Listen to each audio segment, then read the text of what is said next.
This thing pulls. Wow, I can't believe how these guys race Le Mans in this car. It's terribly uncomfortable or whatever. That is certainly not the case with this car. You know, fourth gear really, it's for the Mulsanne straight or the Autobahn. Today we're gonna look at a 1972 CSL 3-liter BMW. This is the first time we've ever had one of these cars here at Legendary. So this car is one of the super early pre-prototype carbureted cars. So in '71, BMW starts their Motorsports division. The idea was to chase the European Touring Car Championship. The first goal, get a car homologated. The first step was to prove the concept. So they took a 3-liter CS, sent it to Alpina, and had the car stripped. They took about 200 kilograms out of one of their CSs, and they knew this thing would work. So the homologation requirements to go Group 2 racing was that BMW needed to build 1,000 cars. So these cars were the first 169. Then in September of '72, they needed to ramp up production. They made a few changes. They ended up with 3,003 cc's to compete in the over 3-liter class. And then they went to the Bosch D-Jetronic fuel injection. So the cars got homologated, and then the '73 season came around, and they realized they needed to make a few more changes, typical race car stuff, to be better on track. They homologated the '73 car with all the classic aero package stuff that made it the iconic Batmobile. They put the big air dam on the front, fins here, big spoiler behind the roof, and of course, the big giant wing. They gave those cars 3.2 liters, giving it a little bit more oomph. All the development paid off, and they won what they set out to do. They won the European Touring Car Championship in '73. They entered one of these cars in Le Mans in '73 and won their class. So apart from being one of the first pre-production prototype cars, Series 1, one of 169 cars, this car here, one of 55 cars finished in Golf Yellow. And I mean a super original car, you know, original interior, original almost everything. If you look at the condition of this car, beautifully kept and just a tiny bit of patina. I'll show you guys under the hood here. You go to open up the hood and you realize here's where the weight saving started. As you open up the hood, the thing weighs almost nothing. It's like opening up the hood on a real race car. No big springs here, you've just got to hold it open. You get a good look in the engine compartment here. There's no extra stuff here. Their MO was to save weight. Being such an original car, this car has the original matching numbers engine and original matching numbers carbs. Go back to the trunk here. There's not really much to show you, other than you could probably fit 1 or 2 sets of golf clubs in here. And again, you open up the trunk, there's no big springs to hold it here. You can see where everything was stripped out. You know, there's no soundproofing. You can see right into the fuel tank here. You can see the top of the rear shocks. That's about it.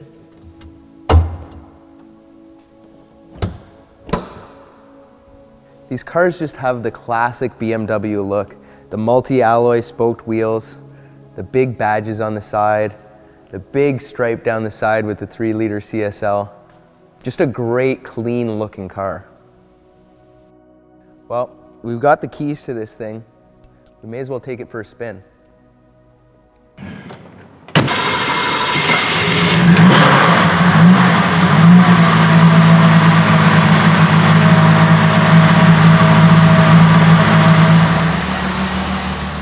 Let's take this thing for a spin.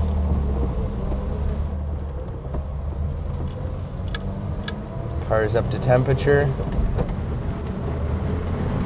There's almost no wording at all in the interior. You know, nothing, no description, like everything is stripped down on this car. The L obviously standing not for long as BMW normally has it stand for. It's light, and this is the light version, that's for sure. Steering is super light, super smooth. You know, for how smooth it is, it's really right at your fingertips. You move the wheel, the car moves. There's no slop in this thing. And noticing on the gauges here, everything still must be in German. You know, V is for full gas tank, R is empty, UPM instead of RPM. Sitting in this thing, I mean, the seats are killer. Like, it feels like you're sitting in a proper bucket seat. Super short first gear.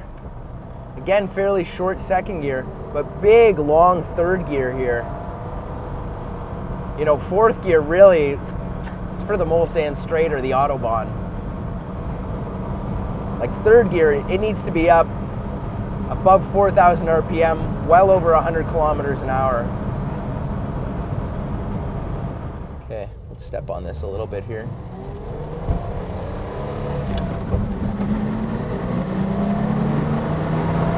That's nice. Up through the gears. Third gear, you can really wind it out here. This thing pulls. Certainly doesn't feel like 180 horsepower. I've been fortunate enough to drive other cars where this is the case, you know, that, wow, I can't believe how these guys, you know, race Le Mans in this car. It's terribly uncomfortable or whatever. That is certainly not the case with this car. This thing is a pleasure to drive, you know, and a proper stripped down Homologation Special sports car drives kind of like a Grand Touring car, but with all the benefits of a sports car. Super comfortable to drive.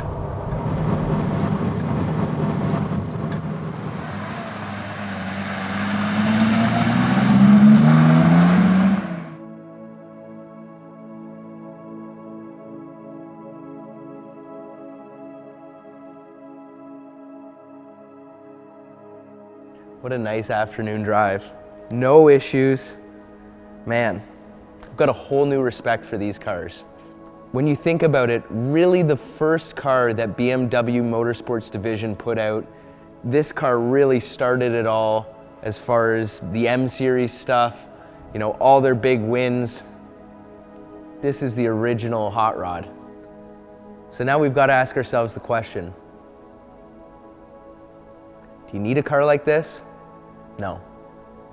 No one needs a pre-production, one of 169, one of 55 in Gulf Yellow, prototype BMW CSL. No, you don't need a car like this. But do you want a car like this? If you're even remotely a fan of driving cars, oh yeah, you want a car like this.